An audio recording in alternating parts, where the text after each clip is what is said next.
What has happened, Post Shifters? Welcome back to another episode of the Post Shift Podcast. Of course, I'm your host, Shawn Soole. This week's episode is an old buddy that we sort of always just cross paths because he was in Vancouver, I was in Victoria, and I think that he was in Vancouver just after I got to Victoria, and so we never really crossed paths in Australia or in Canada too much. But I'm really looking forward to chatting to Charlie Ainsbury from Proof and Company. We're just talking off camera about what his job title is. I'm going to say head of creative. I think that's a nice little one. That's a fun one. But spirit evangelist, I can see that a lot of Australians would have an issue with that one. What the fuck is that? But thanks for joining me, Charlie. Great intro. That's great. Thanks for having me, Shawn. It's good to see you, buddy. It is good to see you. You've been busy the last little while, especially when you started coming on with Proof. You really it just stepped up because Proof is just an amazing company. Like Proof and Company is just an amazing company overall. Like dealing with them in Singapore for that time while I was there in 2019 was just eye-opening, and I was like, man, I wish every company could be more like this. When it comes to like the spirits that they had, the distribution, the delivery service, the whole shebang, like it really is second to none when it comes to and you know this, especially in Canada and North America, there's just nothing like it. Like there's nobody that's like, I'm going to be a massive distributor as well as a massive consultancy firm as well as a massive education brand. It just doesn't seem to play that way.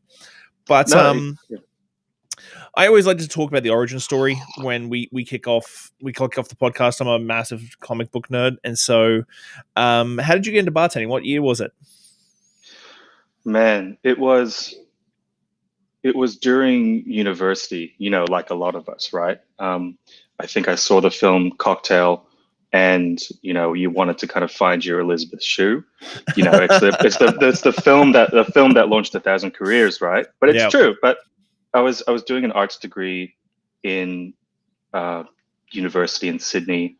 It was my first year, and I was majoring in painting and drawing. The university at the time was called the College of Fine Art, which kind of stood for casually like the College of F all, the College of bugger all. So naturally you needed to find a job, and I got into bartending, and I started in, the kind of shit kicker jobs.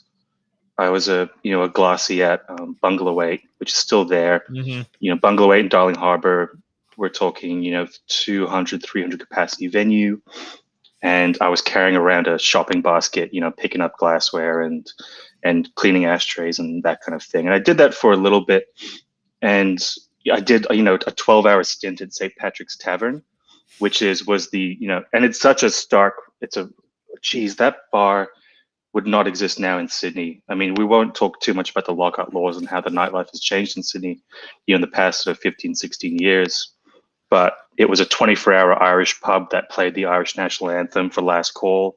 The last call was at 6 a.m., and it was the same deal, shopping basket. I was wearing like polyester white shirt with a black tie, and I never got paid for that gig, but it was a real raw introduction into nightlife and hospitality.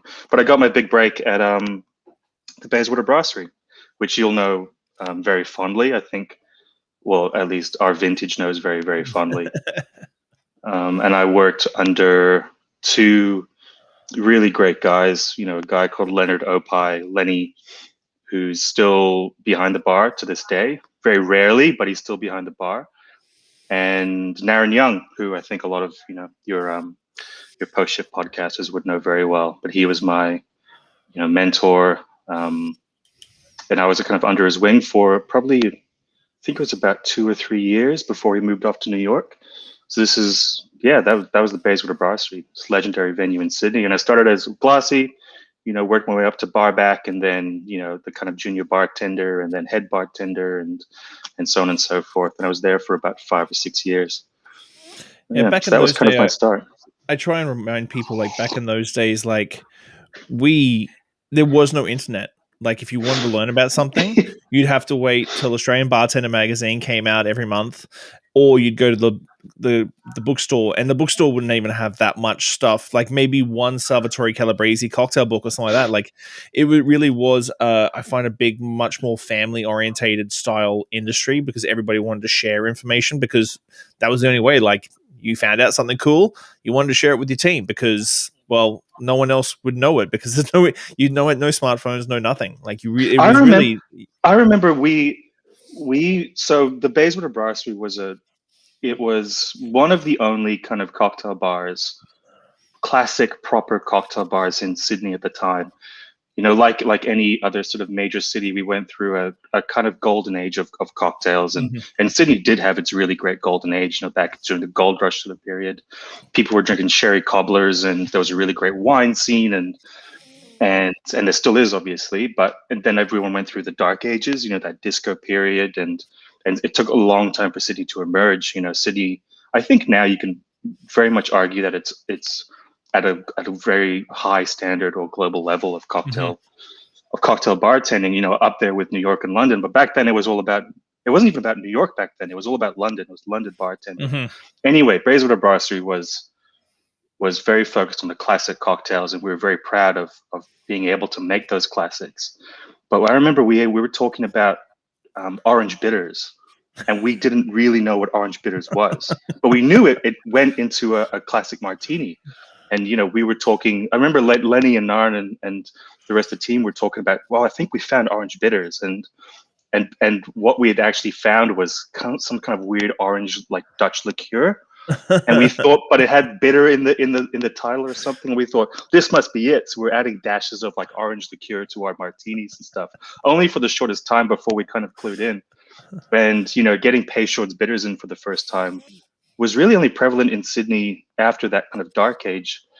I think 2005, 2004, 2005, which is quite late to the game. But yeah, like you said, no internet, right? So we were waiting for Gaz Regan's emails to come through, which were, every fucking week. If you're a lonely kind of guy, just sign up to Gaz Regan's email newsletter. You get a message every week. And I remember like the vintage cocktail books that we would find that would randomly come in the bookstore. And, it was, there was no internet back then. So we really had to do word of mouth. Class magazine. If someone was coming from London to Sydney, we would say, hey, can you pick up a Class magazine for us and we'll see what's going on. So yeah, it was that kind of time. And I'm we sound like old dogs, right? But I'm quite proud to have been around for that. Well, I even had someone tag me in a memory about Aperol becoming available in Canada. And it was like 2012, 2013. I was like, oh, kids these days have no idea, idea how hard. Like I remember when Ramazzotti hit the market. I remember when Rittenhouse hit the market, when Sazerac hit the market, and it was so exciting. Right. Like it was so exciting for smaller markets like us, exactly, because if anyone was coming overseas, like I said, we'd say, hey, can you pick us up a bottle of this, and this, and we'll trade you for something, right? And I remember what was it? Herradura tequila and Sauza were the first 100% pure blue agave tequilas that were really kind of, really in Australia. And a really close friend of mine, James France, was bringing it in, and we had no idea. And that was our first kind of introduction to real tequila, right? And getting in this host of rums, and Sazerac rye, and we had George D. Stagg behind the bar at Bayswater Brasserie. We had a really great spirit selection, actually, and a lot of that was to do with this kind of loophole in ordering from the whiskey exchange. There's a whiskey exchange. I found this when the internet became a little bit more advanced and stuff. We used to order stuff off the whiskey exchange, and in order to not pay tax, we would put in the little note section memorabilia collectible bottles, and so they would just come straight through untaxed. So then we had this incredible back bar, and soon enough they caught on, right? So yeah, really great time. I remember those days. So you were in Australia for a while. You absolutely killed it in Australia. Like Australia, I always talk to people still to this day, and I haven't been home in a long time, but that it was sort of an archipelago of a country of competitive people, but also a competitive a country of mates. And so you're constantly always trying to be better than your best friend or your mate down the road that works. So it was this constant like back and forth and competitiveness that really rose up. And I think that's why Australia has such a great cocktail culture, because it was constantly this sort of nurturing fight instinct of bartenders and everybody. And like the bartender of the year competition for Australian Bar Magazine Sydney Bar Show is just one of the most prolific competitions back in those days in 2002, 2003, 2004. Mm.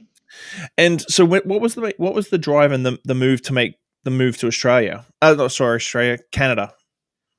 Well, I was probably up to my fourth or fifth year at the Bayswater Brasserie, and Darren had left, and Lenny was kind of, so I think he was on long service leave or something like that.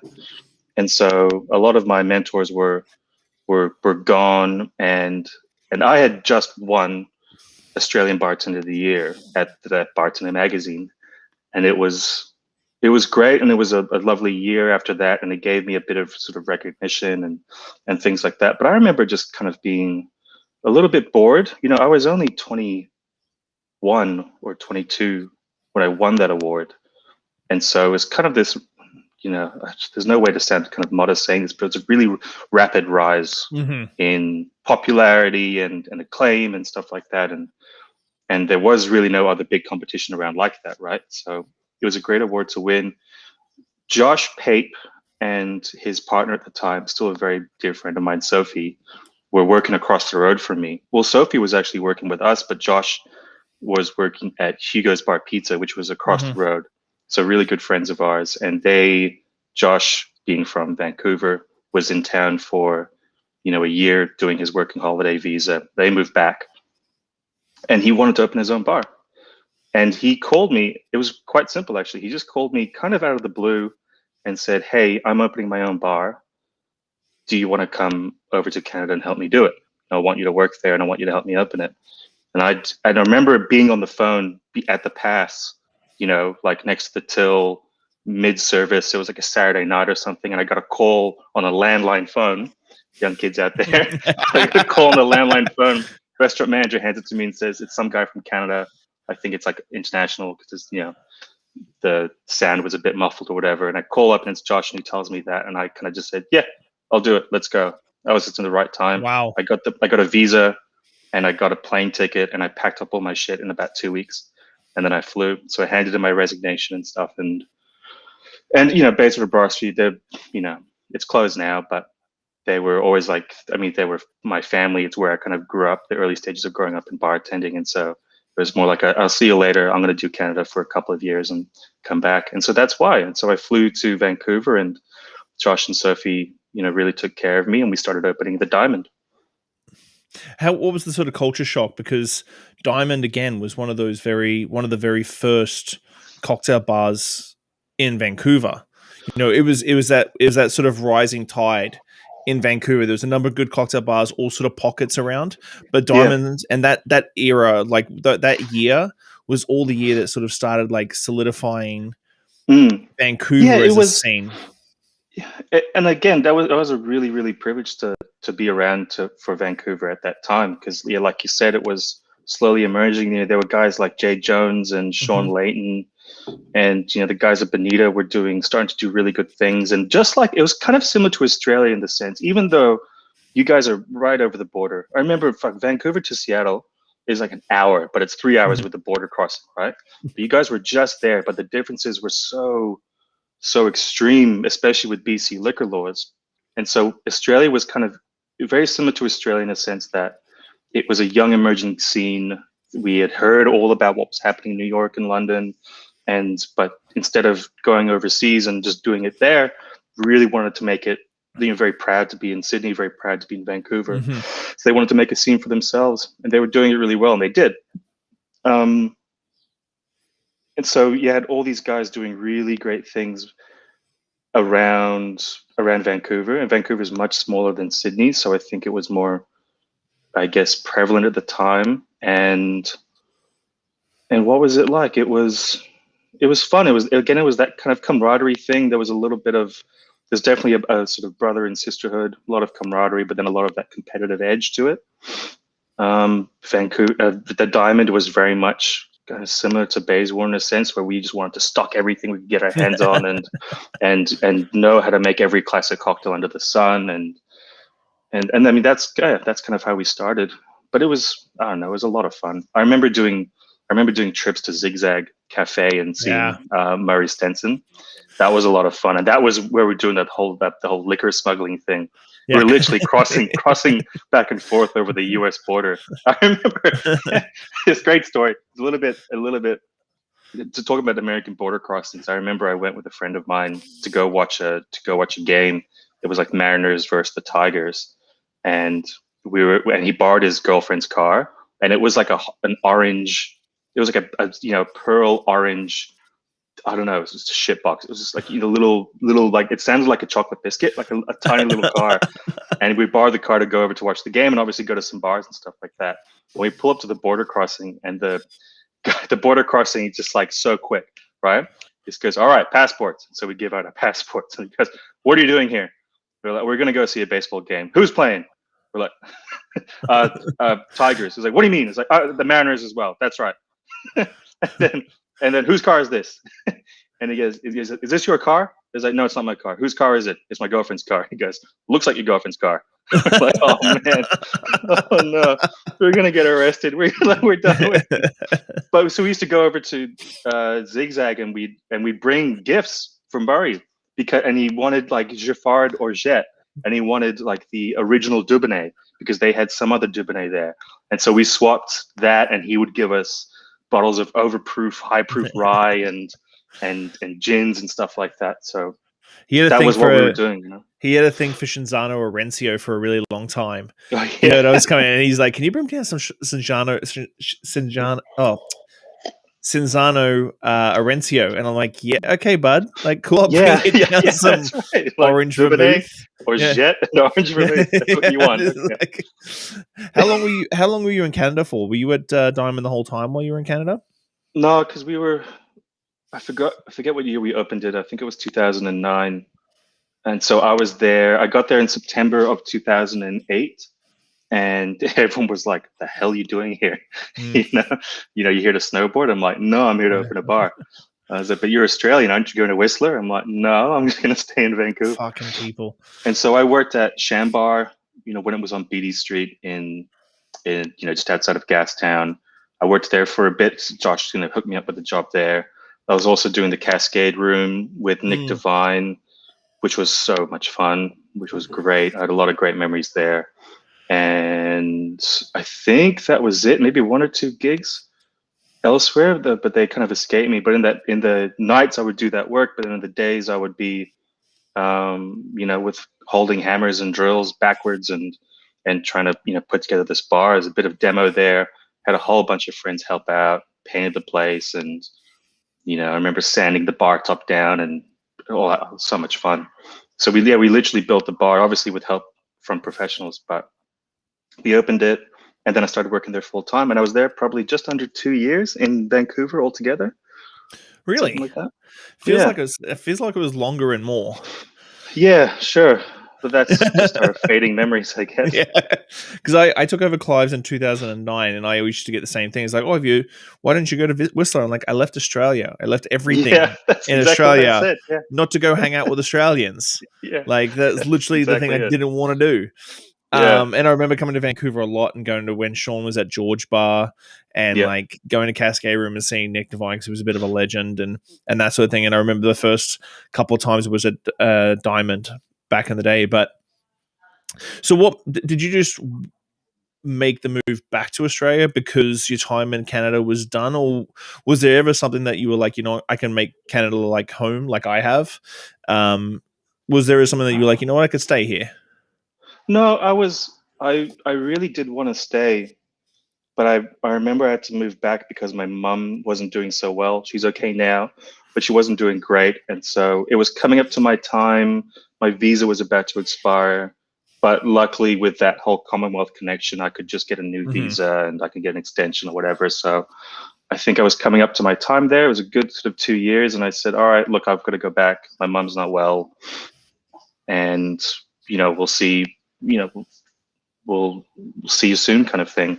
And I had the intention to come back to Vancouver because I loved it. And plus it was like, I was 23, 24 by the time I left. And that's a really sort of prime period of growing up and coming into your own and turning into a proper adult. And we had a really good thing going on. But I came back from mum, she got better. And then I fell in love, didn't I? And so and she's, my fiance to this day. We've been together for a long time. And so, yeah, and so I met her, and I was coming back to, no, geez, my memory's so shocking.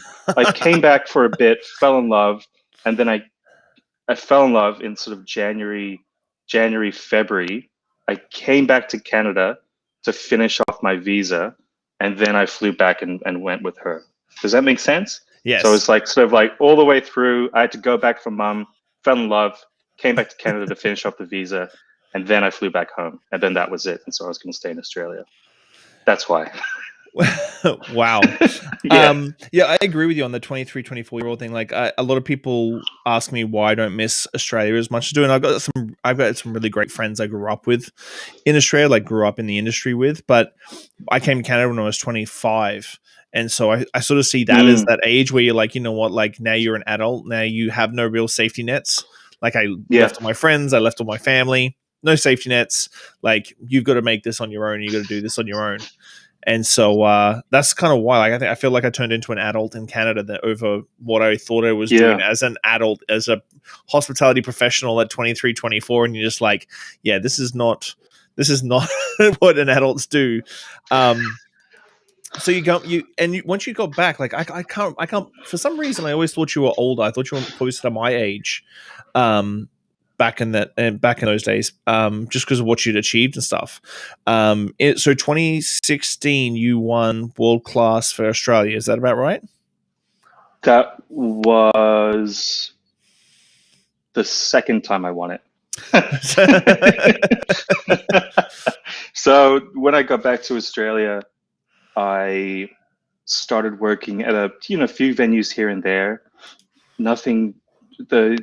Was it 2016? No, 2016 I won it the first time. In 2018 I won it the second time, I think. No, I'm really not sure. But I remember being at. No, that's true. 2014 and 2016. That's right. So I went back and I worked at a few sort of bars here and there. Nothing kind of too significant, but I was getting back into the scene. And remember, I was still really young. I was still 24 or 25. And then I started working at Eau-de-Vie with Sven and the guys there at the Speakeasy Group. And back then it was just Eau-de-Vie. He didn't have Eau-de-Vie Melbourne. Eau-de-Vie Melbourne was just opening, and then he had all his other kind of venues. But 2014, I was at Eau-de-Vie. 2012, 2013, 2014, something like that. I was there for a couple of years and ended up managing it with a good friend of mine, Christian Blair, incredible bartender. And it was a really great time. And then I think I left Eau-de-Vie, and then I was working at some kind of a dive bar in Bondi Beach, which was a lot of fun over summer, right? We're just pumping out just margaritas, like spicy margaritas and cans of beer and mojitos and shots of just Jack, just mess. Really great DJ. It was a lot of fun. A really, really great time. And I had won world class when I was working at that bar. And that was I entered that competition so many times, and obviously ended up it was great. I won and represented Australia. I went to UK in the globals, and I was really successful in that. I came, I think, 5th overall, which is a really great time. Really great time to network and build connections and stuff like that. Got to meet idols. Like, I remember walking into like the hotel. I think we were in Scotland for the first challenge. I remember going in to check into my room, and Gaz Regan is like at the counter next to me, and I turn to my left, and Dale DeGroff is walking down the hall with Salvatore or something, and I turn to my right, and there's fucking Angus Winchester and like all these guys. I'm like, where the hell am I? Kind of thing, And so 2014 was world class the first time, and then that was really good time. I came back, and then I opened my own bar, and so with a friend of mine, Luke Ashton, who was the previous year's world class winner. So he won in 2013, I won in 2014, and then we opened a bar together in 2015, and that was called This Must Be the Place, named after the Talking Head song. And that was that was another kind of built the bar ourselves with help from some professionals. Tiny little place in Darlinghurst, and we were pushing the spritz. Sydney had gone into had just not just, but a few years back, Sydney had the lockout laws put in, and that really decimated our industry here in Sydney. Bars closed. They basically turfed an entire neighborhood that was once our kind of red light district, nightclub district. That's what the Bayswater Brasserie was, in King's Cross.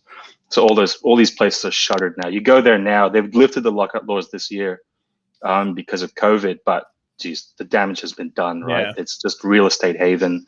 There's gyms and juice bars and stuff like that. So it's nothing like it was.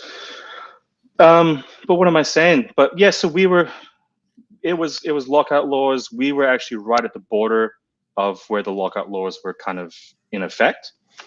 And so what that means is that, we had limited capacity and we couldn't trade, late, and there were certain licenses you couldn't get and whatnot. You had to have security on certain nights. There's a whole host of other things. But there was this trend going towards low alcoholic drinking and lighter drinking and summer drinking. And I'd got to give full credit to Luke here because it was kind of his idea to come up with a menu devoted entirely to spritzes. And in 2015 in Sydney or even Australia, no one could really. The Aperol Spritz was probably just gaining some traction. It's a ballsy move. Move. It was really weird because two cocktail bartenders, right? Sydney was very much the trend in Sydney, or the vibe in Sydney, was a lot of underground bars and good time bars and doing shots of whiskey and drinking cheap beer out of cans. And, we really took a massive shift away from that speakeasy culture, the overproof Manhattans, the bartender style drinks and stuff like that. That was very, very prevalent in Sydney. And so we said, well, we don't just want to be another bar that serves overproof, strong stirred drinks that people have no idea what's in them and they can only have one. You give these guys an overproof martini because you like it, but our guests will be like, cool, that's delicious, but that's really strong, and I'm going to go now because I'm hammered. Yeah. And so and Sydney is, compared to Melbourne, Sydney's a little bit, it's got the beach atmosphere. It's very outdoors, fitness orientated, health orientated. And so all these signs, and plus the space that we were in, very much, if you open a bar, it's best not to go in there with a concept, right? You let the space and you let your neighborhood kind of dictate what you're going to be. Our space was really bright and airy and fresh.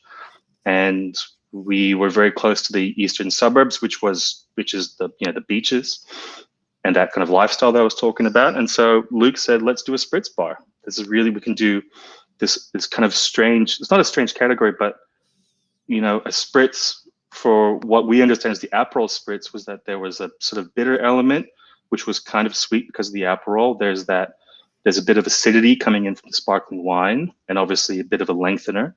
And then there's the weak element, which is your soda water. So in that, Luke saw, well, there's a formula there somewhere, right? You've got sweet and sour and weak and strong. And so thinking about those old punch formulas as well, it's like, well, let's do a spritz bar and let's just make spritzes. And so we put together this rig that, we saw in a Dave Arnold book with the carbonation cap and the CO2 tank and stuff like that. And we built this bar and we put, I think, 5 spritzes on the menu. And none of them were Aperols. There was no Aperol spritz on the menu. There was no Campari spritz. There was just, let's just do something else and throw shit at the wall and see if it sticks. And, a host of other kind of weird esoteric sort of creations. But, we were very much into come in, have like 2 or 3 spritzes, have some bar snacks. We'll play some really cool music and see what you guys think. And so that was the bar. And you guys were really successful, for the first 18 months. The shit did hit the wall. The shit did hit the wall. It stuck. Yeah, it stuck.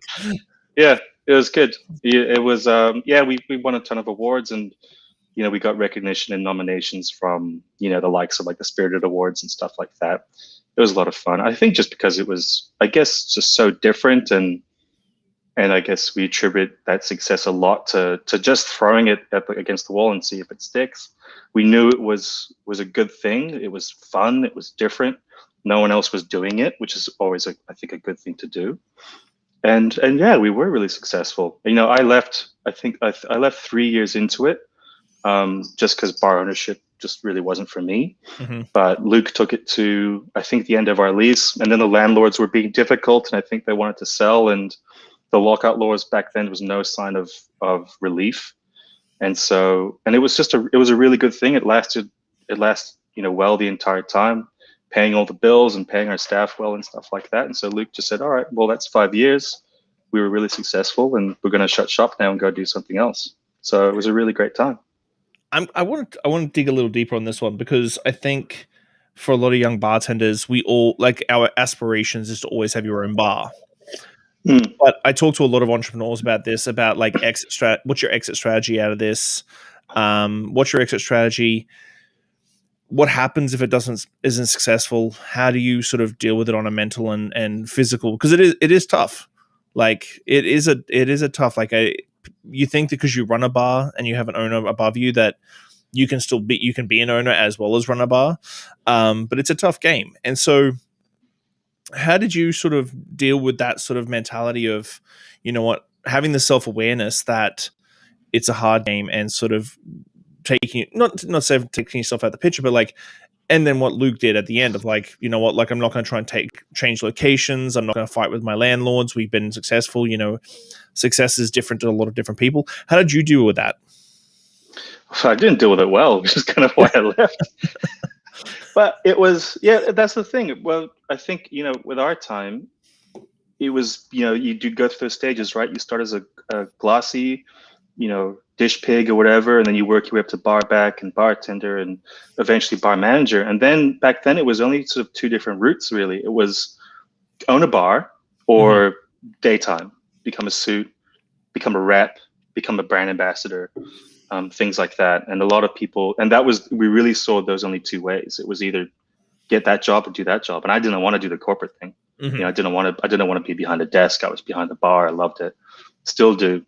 And so naturally you go to bar ownership, which is very, we can talk about that a little bit later, but it's very different now. There's so many different roles that you can grow into. And so I wanted to do, it was the dream to open a bar. And, I had a whole number of different bars that I wanted to open, right? But it was hard because when you're a bar manager or a bartender, you count the till and you do your reports and end of the night, right? And then you go and you set the alarm, you lock the door, and your day is done, right? But as a bar owner, that never happens, because you can have the best night ever, record takings, bar team's happy, your regulars are happy, you've got regulars, you've got people coming through the door, and then you set the alarm, you lock the door, but your head's still going. You're just like, okay, well, that was a really great night, but what if tomorrow's dead? What if next week we take no money whatsoever? And so that's always playing on you, and that was playing on me for 3 years before I guess I kind of cracked, and I went, this isn't really what I want. And you do your due diligence and you try to do things to improve business, obviously. So what can we do to get more people, and how can we make more money? But I'm sure every bar around the world has this problem, but there's some, you can have record takings, but then your fridge breaks. You can have record takings, but then your staff quit, or your record takings, doesn't matter, right? Then you got to pay tax, and then there's quarterly tax, and then you've got to pay tax on everything here, and then so on and so forth. So there's all these things that are just not necessarily hidden. I think if you've got really great mentors, they'll make you aware of it, but nothing can really prepare you for bar ownership. As much advice as you can take, no one can prepare you for bar ownership, because it's very different when you're actually in it, because everything around you, it sounds great that, if it was my bar, you say as a young bartender, if it was my bar, I'd do it this way. But if it was my bar, I would get these spirits. And if it was my bar, I'd do this. But you start, young bartenders will walk into a bar and look at the cocktail list and look at the spirits back bar and okay, this is a pretty cool bar. Bar owner, you're coming in going, oh, geez, they've got heaters on. That must cost them a fortune. And it's like, and you look at they cut in really well. Like you're looking at the painting and the infrastructure. It's like, they must have hired painters for this as opposed to painting it themselves. There's all these other things that you look at and all these other things that you're concerned about. I remember when Luke and I were building the bar, we had everything done. Like we had the bar was in stainless steel, the lightings, all that kind of stuff. And we kind of looked at each other and went, oh, we've got to write a cocktail list. Like, oh, what are we going to do for a cocktail? So I've got no idea. It was the last thing on our mind because we were too busy paying trades and paying the bills and all that kind of stuff even before we opened. So it's it can be tough. And I think our accountant said to us, it's like, well, if you want to make more money, then open another bar and you'll technically double your pay. It's like, yeah, easier said than done, Steve. Like, God damn it. Damn it, Steve. Yeah. You're gonna foot the bill, mate? Well, that's the thing is I talk to a lot of, like, I have a lot of people hit me up to go, oh, I want to open this bar. And I'm like, well, what's your reason behind opening a bar, a distillery, a restaurant, whatever? And if they say money, I'm like, okay, well, let's reevaluate this, because this is not a good reason to get into this business for. No. And same thing is like people look at Jamie Oliver and Gordon Ramsay and stuff, and they're like, oh, well, look how much money they have. I'm like, yeah, but Gordon Ramsay has like 5 TV shows, multiple books, like tens of restaurants and bars all over the world, so he can afford one Ferrari. Like, let's really be honest here. Like that. What is it?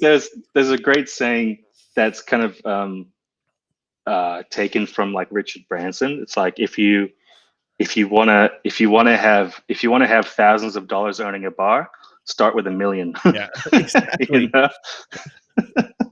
So after this masterpiece at the place, and that's the thing, where was the road to getting to Proof and Company? Because I know Proof and Company's expanded very quickly. Like, Proof and Company has expanded aggressively. I've sat down with Z. I've sat down with everybody pretty much from Proof now. What was the road to get to Proof and Company and the expansion to Australia and New Zealand? So I had left, I'd left the bar, and I was kind of, a little bit in limbo. Like, I had nowhere to go, really. I just knew I had to sort of get out of the bar, for my mental health kind of thing. And so I was kind of entertaining some options here and there. And then Jason, heard I had left, and he approached me and told me that Proof and Company were opening in Australia and New Zealand. And he wanted to talk to me about some sort of role, some sort of creative role. And, got to talking. And my experience with Proof, I think, like a lot of people, has been incredible. Like you were saying before, right? It's like you are a spirits distribution, but you're also this consultancy creative business, and you've got bar tools and glass, and the hospitality there. When everyone comes to Singapore, right, it's Proof and Company. And I think still to this day, people don't quite understand what Proof and Company is. I'm still trying to understand what the company is, but and it's quite sort of, it can be a little bit difficult to explain and kind of confusing. But I knew it was a company I wanted to be a part of, and their work kind of showed for it, opening 28 Hong Kong Street and Manhattan Bar and the likes and things like that. And so Jason and I got to talking. Jason is the creative director of Proof and Company, Australian, and we knew each other. From here in Sydney. He was originally from Queensland, but he, made a name for himself in Melbourne, and then he did, some really great work in Sydney. And then he flew over to Singapore, I think 3 years before me, to become the creative director for Proof and Company. And so they were talking about opening Australia and New Zealand, and I didn't really know that they were a spirits distribution company. I just thought they were this kind of creative team that was working with brands. But it turns out that, Proof and Company kind of joined or took over from a smaller company here called Neat Spirits, because they were stocking a few of the same things in the portfolio. And so Proof and Company was established in Australia and New Zealand with our head office in Melbourne. I'm in Sydney, so we've got an office here. But back then there was only a handful of us. And now it's I think there's about 20 or so in our company now, or 25 in Australia and New Zealand. So we've, over the past, what's it been, 3 years now, we've grown quite a lot. It's been great. And that's how Proof and Company came to Australia and New Zealand, pretty much. Yeah. Well, the cool thing is like every bar, when you're either a consultant, an owner, a manager, whatever, you always go into a bar and you're like, oh man, I really wish I had that. And Proof just gets it. Like, that's the one thing I loved about Singapore. Like, coming from Canada, like looking at portfolios in Singapore, I was just like, man, come on, you're going to be joking me right now. Like, I can just order 2 bottles of this and 2 bottles of that and 3 bottles of that. And like, yeah, no problems at all. Like, all the rums, the tequilas, like all the gins, Yeah. everything. I'm just like, I was a kid in a candy store. I had way too much fun ordering stuff. So what's your main role? What's your main job Okay, with the so company? it's a little bit tricky to explain, but I'm going to give it a shot, and I'll be as very basic as possible. But it's important to kind of tell this story because Proofing Company, its genesis was 28 Hong Kong Street. It was started by a guy called Paul Gaby and Spencer Forhart, and they were two non-bartenders, but they were very much enjoying the New York scene in the early 2000s. Milk and Honey, Pegu Club, places like that, PDT. And so they were in Singapore. They had moved to Singapore, and Singapore didn't have any of that.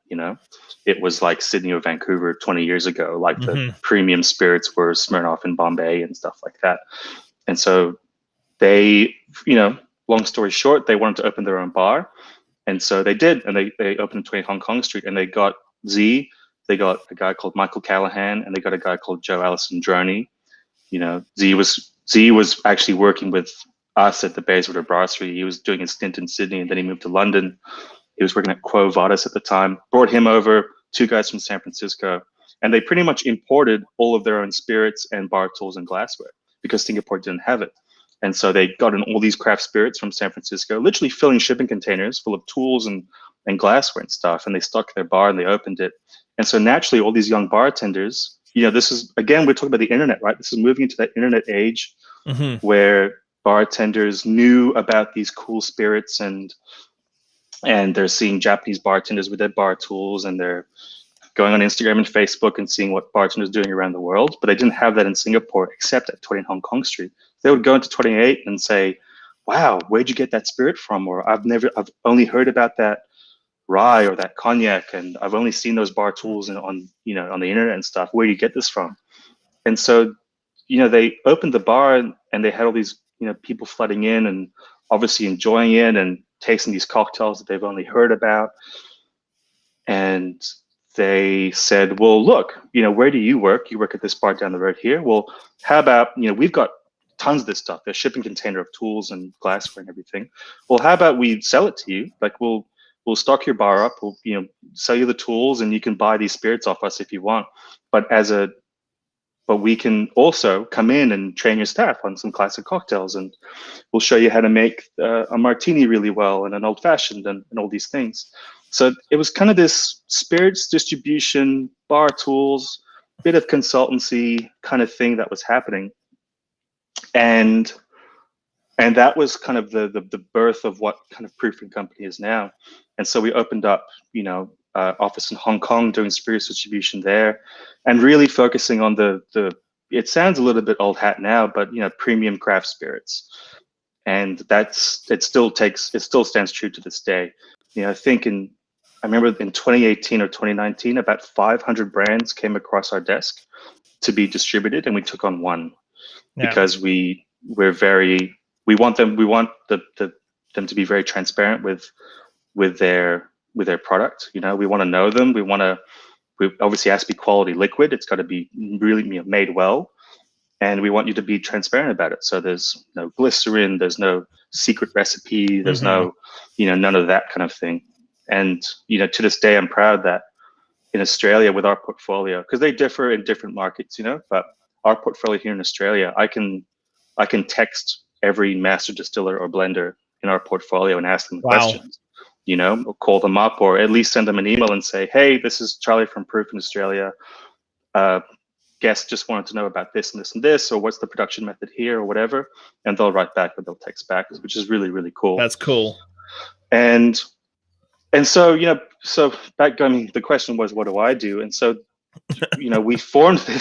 we kind of officially formed the creative team in Manhattan Bar at what was then the Four Seasons, now the Regent. But, the Four Seasons approached Proofing Company. This is when Jason just started working, I believe, and asked them, we want to put 28 Hong Kong Street in the Four Seasons. And they said, no. That's not how it works. Yeah. But we'll tell you what, we'll help you out. We can do the spirits list, and we can do the cocktail list and train and stuff. But then we realized that, we could have a little bit more of a little bit more of a say and give a lot of guidance and direction to creating this bar to make it great. Because the thing about consultancy is a great way to describe what I do, but it's in the fact that people get it. But it's not consultancy in the sense where we go into a place, spirits list, cocktail list, train the staff, get paid, bail, right? We don't do that. And a lot of our major projects anyway, we are always there for at least a year afterwards. We put that into the kind of contract. And we say, all right, we're going to, our name's attached to it. So we want this to be a really, really great bar. So we give guidance on not just those things, but also, lighting and uniform and the music you're going to play and the design and decor and the actual stainless steel, like layout and ergonomics, and take into account the financials, talking about P&Ls and staffing and what kind of service and so on and so forth. And this is, there's no formula for a great bar, but we've tried to make one. And so with our consultancy, we have this kind of document, which we call the 20 pillars document. And that's kind of the breakdown of all those elements of a bar: drinks, service, what's the team like, the lighting, all those things I just said, and so on and so forth, outreach and programming and things like that. And that's something that the Proof creative team or Proof advocacy team is going to talk about a lot more this year, about our methods of going into a bar and creating these great venues. And so what I do is that I'm the head of creative or spirits evangelists for Australia and New Zealand. And I'm the kind of, I guess you can say, we're the value add for our clients, where the big guys, the big sort of liquor companies can throw cash at people and buy them an ice machine, and they've got the big budgets and stuff. We don't have that. We're still a very, very small company compared to them. And so our value add is, well, hey, we've got these great craft spirits and bar tools and glassware, but as an add-on, if you need some help, you've got Charlie, or you've got Bobby in Singapore, or Tom in Hong Kong, or Jason, whatever, to go in and say, hey, well, where do you need help? Do you need me to retrain your staff? Do you need me to source you a whole bunch of different bar equipment? Do you need me to get you an ice stamp? Like, do you want me to find a graphic designer for you and do the logo? Do you want me to help you source paper for your menus? Like, whatever it is, right? So we're here to, we're here to kind of help. We are here to help. And regardless of your spirits contract affiliations, or regardless of, whoever you are. And so that's, I guess, in a nutshell, what we do. So I work on a lot of big projects. We've formed really great relationships over the years with the likes of, the big, quality hotel groups like the Intercontinental or Four Seasons, obviously, Marriott hotels and things like that. And so a lot of my day is taken up with those big projects. There's a lot of hotels are starting to see that the F&B can be really, can be something else, especially for hotel bars in Australia. They're nothing to the standard of Southeast Asia now, Asia Pacific now, or those great hotel bars of London and Europe. Australia's kind of heading towards that direction, I think. At least we're trying to head them towards in that direction. And so I'm working on those. And then there's a lot of other smaller things. There's pubs that need help with, pubs that don't want to be old man pubs anymore. And they say, can you just give me a basic cocktail list and help me train the staff? But it's not just a once off. It's, okay, man, here's a plan for 6 months. I'm going to come in every 2 weeks. I'm going to help your staff get to a certain level, and there's also a bit of mentorship involved in my role. 16, 17 years now in the industry. I'd like to think I've got some knowledge, in this thick head of mine. So I'm trying to share that too. And yeah, I can go on, man, but that's pretty much the role. You guys got some gangster projects coming down. You've got Pegu Club in Myanmar. Well, obviously COVID has slowed down everything. But that is like a dream come true project. Isn't that cool? That's really so freaking cool. Yeah, I was supposed to be in Myanmar last year to open 2 venues in Yangon, but then I heard you guys doing that. And I'm just like, man, come on. I think it's pretty cool that I'm going to Myanmar to start with, or doing 3 venues in Singapore. And like, you guys going to reopen the Pegu Club, for crying out loud? Like, that's just that's what dreams are made of. Oh man. And these projects obviously take a while, but when I heard that come across the line, it's like, oh wow, we're doing the Pegu Club. Like legit. Okay, so I don't want to take up too much of your time. your outlook in Australia and in APAC for the next like 6-12 months. I know that you've still got lockdowns here and there for Australia. We've hopefully, fingers crossed, our lockdowns in BC stop in the next week to 2 weeks. We actually, apparently, the government is pitching July 1st, full occupancy, no caps on groups. Masks are going to be masks. How long have those restrictions been in? We've been on and off since March last year. We reopened for indoor in July, and then some crazy stuff went on for New Year's Eve, and then in April we had the circuit breaker, which is what the government called, and they only did outdoor dining, so only outdoor. And now they went back to indoor like 2 weeks ago, and they're saying with the vaccination rate that we've got in BC right now that we're going to go back to. But it's been crazy, like 2 seconds. Like I went from 18 seats outside to 70 seats altogether in 24 hours. Then I go to midnight service June 15th. This time next week, June 15th, we go to midnight service now. We're capped right now at 10 p.m. Okay. And then July 1st, they're saying no caps on groups, full occupancy. Masks will be if you want to wear them, if you don't want to wear them. Yeah. And everything will be back to normal July 1st. And the numbers are staying down. Like we had one new case over the weekend on Vancouver Island. Great. Like less than 100 cases a day right now. And so I think it's that's province wide. Yeah. So we haven't had like zones or anything. Right. And so I'm looking at going back to midnight schedules and then 120 seat occupancy for Clive's, 40 seat patio, 80 seat thing in like 2 weeks. Do you have staff? I've been lucky enough that I've kept a nice skeleton staff, but I'm still short, and it's going to be a lot of hours for me to because I'm technically only part-time there, so I only put about 30-35 hours a weekend. So it's going to just be a lot of hours for me working the bar still and cracking my back every morning when I wake up because I'm just too old for this shit. So, but Australia and Asia Pacific, what do you see the next 6-12 months for the bar industry? You know, I mean, I can speak more sort of confidently about Australia and New Zealand. And when we came out of lockdown, for Sydney anyway, you know, Sydney specifically, because at the moment Melbourne's in another lockdown that's hopefully being lifted on Thursday, but they've been down for 2 weeks. And this is their 4th or 5th lockdown, whereas Sydney has really just had one, you know. And I won't get into the politics of it, but regardless, it just sucks for our industry as a whole, Australia's industry as a whole. And but in Sydney, when it came out of lockdown, we were kind of unsure, right? We were, you know, it's one thing like you're not hugging people, are you shaking hands, are you fist bumping, and all that kind of stuff, right? That's just what happens when you come out of lockdown, I guess. But in terms of the industry getting back up to speed, it's kind of it's still a little bit up in the air. You know, live music has come back to, you know, Queensland's doing shows. Splendor in the Grass is kind of coming back as a thing. I'm not sure if it's virtual this year, but I think there's still going to be live acts here in Australia. So it's going to be kind of limited in a sense. It just depends on what happens if there's another outbreak, another lockdown. But in terms of this, the Sydney bar industry and the Australian bar industry, it's kind of like we're getting back up to where we were, but there's still this apprehension that sort of lies just underneath. And you know, once we were a very globally sort of connected community, right? We were flying overseas and we were checking out, you know, different you know, markets around the world. And not that we're not connected anymore, but it just feels like, okay, we've got to worry about what's happening here and now.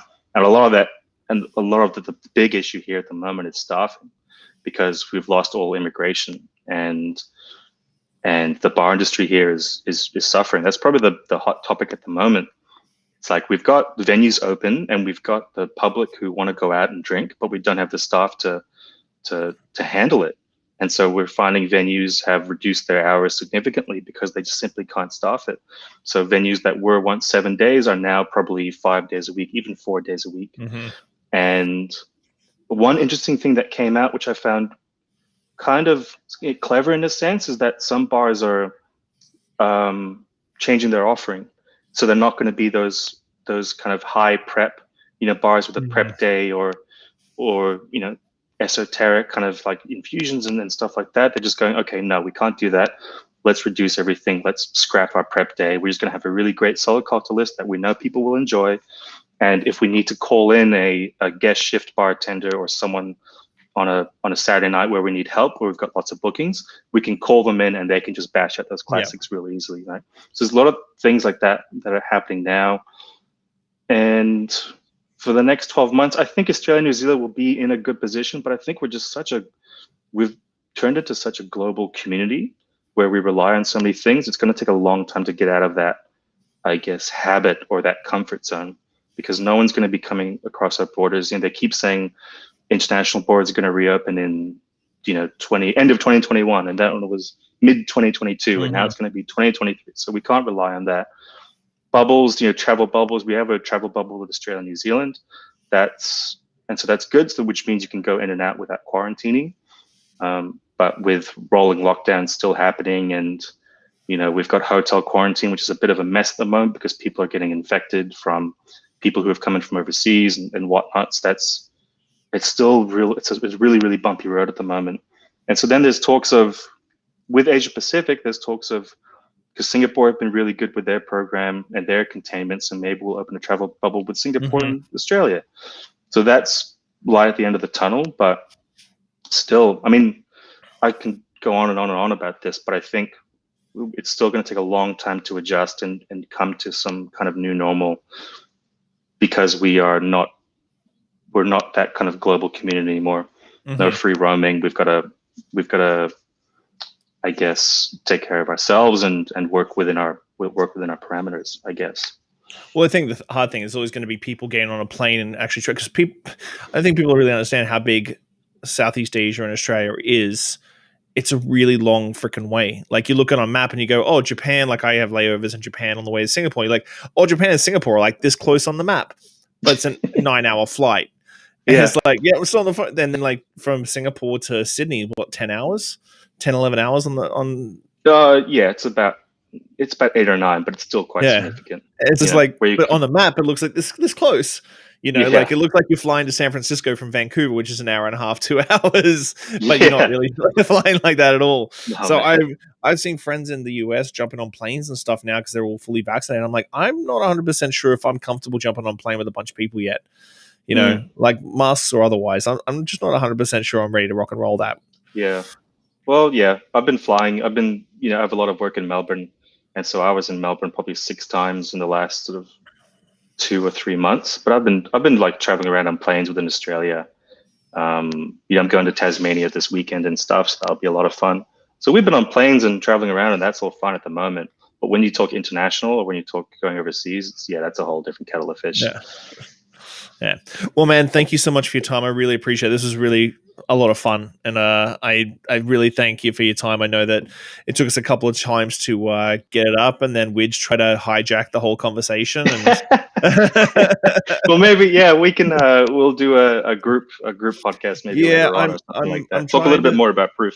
Yeah, I'm trying to think of a way that we can do like a couple of panel discussion, State of the Unions in different parts of the world to sort of see how like everything's rolling out for people. Sure. Just when I think that everything's opening up again in different countries, it's like, no, we just got locked down again, and so it sort of kills the mood. And the funny thing is, I did a State of the Union for our little town with a couple of good buddies of mine. The Saturday before we got locked down in Victoria, in BC, literally we did a state. No one knew what was coming, and we literally did a State of the Union of the restaurant industry before, like 3 days before the lockdowns. We got locked down on like the Wednesday. And we're like, we didn't even talk about it during the State of the Union because we didn't think it was going to happen. Like nobody knew it was coming. But thanks so much for your time, man. I really appreciate it. Oh, I appreciate it too, man. It's good to see your face. Good to talk to you. Good to have a little chin wag. And take care of yourself. I'll chat to you really soon, my friend.